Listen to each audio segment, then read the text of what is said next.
Back to మరి miracles. నేను మీ శ్రావణి. ఎప్పటిలాగే ఈరోజు కూడా ఇంకొక మంచి స్నాక్ రెసిపీ మీకోసం. అదే బ్రెడ్ ఎగ్ రోల్స్. పిల్లలకు, పెద్దవాళ్ళకి అందరికీ కూడా బాగా నచ్చుతుంది. అంతేకాక దీన్ని మార్నింగ్ బ్రేక్‌ఫాస్ట్ గాని తీసుకోవచ్చు అండ్ ఈవినింగ్ స్నాక్స్ గాని కూడా తీసుకోవచ్చు. అండ్ క్విక్‌గా కూడా ప్రిపేర్ చేసుకోవచ్చు. మరి ఇంకెందుకు ఆలస్యం, ఆ ప్రాసెస్ ఏంటో చూసేద్దాం. మీరైతే వీడియోని ఎక్కడ స్కిప్ చేయకుండా చివరి దాకా చూడండి. చివరిలో లైక్, కామెంట్ అస్సలు మర్చిపోకండి. ఈ బ్రెడ్ ఎగ్ రోల్ కోసం అయితే నేను 2 పెద్ద సైజు బంగాళదుంపలనైతే తీసుకొని శుభ్రంగా వాష్ చేసుకొని అండ్ పైన ఉన్న పొట్టునైతే తీసేసుకుంటున్నానన్నమాట. కావాలనుకుంటే మీరు పొట్టుతో సహా ఇలాగే 2 ముక్కలు చేసి ఉడికించుకోవచ్చు. ఎలా అయినా తర్వాత అయినా కూడా పీల్ తీసేయాలి కాబట్టి నేను ఫస్ట్‌లోనే పీల్ తీసేసి వీటిని చిన్న చిన్న ముక్కలుగా అయితే కట్ చేసేసుకొని ఉడికించుకుంటున్నానన్నమాట. దీనివల్ల మనకు టైం సేవ్ అవుతుంది అండ్ తొందరగా కూడా ఉడికిపోతుంది. ఇప్పుడు ఇలా కట్ చేసుకున్న బంగాళదుంపలన్నిటిని కూడా ఇంకో గిన్నెలోకైతే వేసేసుకుందాం. అండ్ మళ్ళీ వీటిలోకి వాటర్ అయితే వేసుకొని ఒకసారి బాగా వాష్ చేసేసుకొని వాటర్‌నైతే వంపేసుకుందాం. తర్వాత మళ్ళీ మంచినీళ్ళు ఇందులోకైతే వేసేసుకొని కాస్త సాల్ట్ అయితే వేసుకొని మెత్తగా అయితే స్టవ్ మీద పెట్టి ఉడికించేసుకుందాం.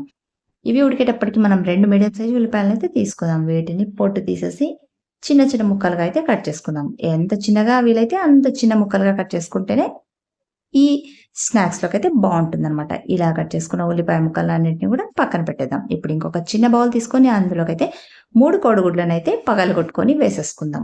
నాకైతే 3 కోడిగుడ్లయితే కరెక్ట్‌గా సరిపోతాయి. మీరైతే ఇంకొక 2 ఎక్కువ వేసుకోవచ్చు. కావాలంటే మీ స్ట్రెంగ్త్‌ని బట్టి వేసుకోవచ్చనమాట. ఇప్పుడు ఈ 3 కోడిగుడ్లను పగలగొట్టిన తర్వాత ఇందులోకైతే కాస్తంత సాల్ట్ వేసుకుంటున్నా. అలాగే ఒక హాఫ్ స్పూన్ అంత రెడ్ చిల్లీ పౌడర్ అయితే వేసుకుంటున్నా. ఇప్పుడు వీటిని బాగా స్పూన్‌తో కానీ, లేదా బీటర్‌తో కానీ, లేదా విస్కర్‌తో కానీ బాగా బీట్ చేసుకోవాలా. ఎక్కడ కూడా కారం గానీ, సాల్ట్ గానీ ఉంటలనేది లేకుండా మొత్తం అంతా కూడా బాగా మనము ఇలా బీట్ చేసేసుకోవాలనమాట. సాఫ్ట్‌గా అయ్యేదాకా కూడా బీట్ చేసేసుకోవాలా. సాఫ్ట్‌గా అయిన తర్వాత దీన్ని పక్కన పెట్టేసుకుందాం. తర్వాత ఇప్పుడు ఫ్రెష్ మిల్క్ బ్రెడ్ అయితే తీసుకున్నా నేను. అది కూడా 10 స్లైసులు తీసుకున్నా నేను. మీరు కావాలంటే మీ స్ట్రెంగ్త్‌ని బట్టి మీరు తీసేసుకోవచ్చనమాట. ఇప్పుడు ఈ బ్రెడ్ స్లైస్‌లకి మనము ఎడ్జెస్ అయితే కట్ చేసుకుంటున్నా. కావాలనుకున్న వాళ్ళు ఎడ్జెస్ కూడా అలాగే ఉంచుకోవచ్చు. No problem. నేనైతే ఈ 10కి కూడా ఎడ్జెస్ అయితే కట్ చేసేసుకొని ఈ బ్రెడ్‌నైతే ఇప్పుడు పక్కన పెట్టుకున్నాననమాట. ఇప్పుడు మనము ఉడికించుకున్న బంగాళాదుంపలనైతే చూద్దాము.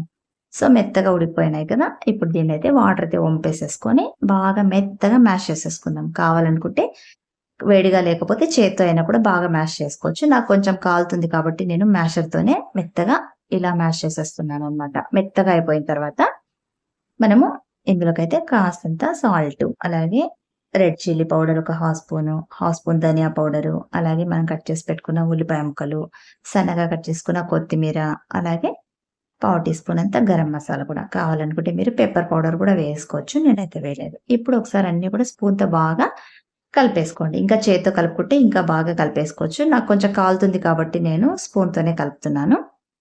మొత్తం అంతా కూడా సాఫ్ట్‌గా ఉప్పు, కారం అంతా కూడా పట్టేలాగా బాగా కలిపేసుకున్నాక పక్కన పెడదాం. ఇప్పుడు దీన్ని ఒక్కొక్కటి నేను వీడియోలో చూపిస్తున్నట్టుగా మన గుప్పెట్లో ఎంత పడుతుందో అంత ఇలా చేసుకొని బ్రెడ్ స్లైస్‌నైతే వాటర్‌లో కాస్త జస్ట్ అలా అద్దేసి ఆ బ్రెడ్‌లో అయితే ఇది మనం చేసుకున్న బంగాళాదుంప మిశ్రమాన్నయితే పెట్టి ఇలా రౌండ్‌గా చేసేసి ఒత్తేసుకోవాలనమాట మనము. వాటర్‌లో ఎక్కువ సేపయితే బ్రెడ్‌ని పెట్టకూడదు. మెత్తగా అయిపోతుంది.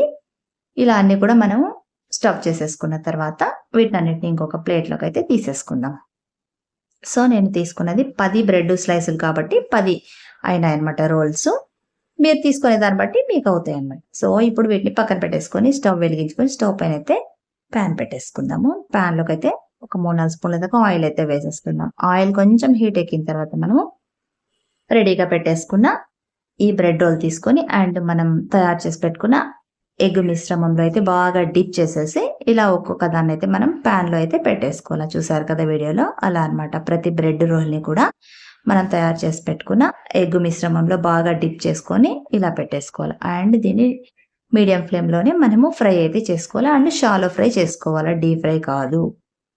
ఇలా మొత్తం కూడా మనము అంతా కూడా దగ్గరుండి మరి ఒక 2 నిమిషాల పాటు బాగా గోల్డెన్ బ్రౌన్ వచ్చేదాకా కూడా మనము ఫ్రై చేసేసుకోవాలన్నమాట. ఇలాగే మీరు ఎన్ని తీసుకుంటే ఎన్ని రోల్స్ చేసుకుంటే అన్ని రోల్స్ కూడా ఇలాగే షాలో ఫ్రై అయితే చేసుకోవాల.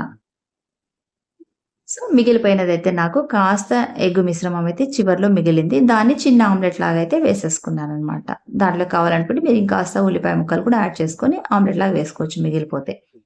సో, ఇప్పుడు ఇవన్నీ కూడా చక్కగా సర్వింగ్ ప్లేట్‌లోకైతే చేసుకొని ఎంజాయ్ చేయడమే. మీకు కూడా నచ్చింది కదా! మరి ఇంకెందుకు ఆలస్యం మీరు కూడా తప్పకుండా ట్రై చేయండి. అండ్ మీకెలా కుదిరిందో నాకు కామెంట్ చేయండి. నెక్స్ట్ మళ్ళీ ఇంకొక మంచి వీడియోతో మళ్ళీ మీ ముందుంటా. Until then bye. Thanks for watching.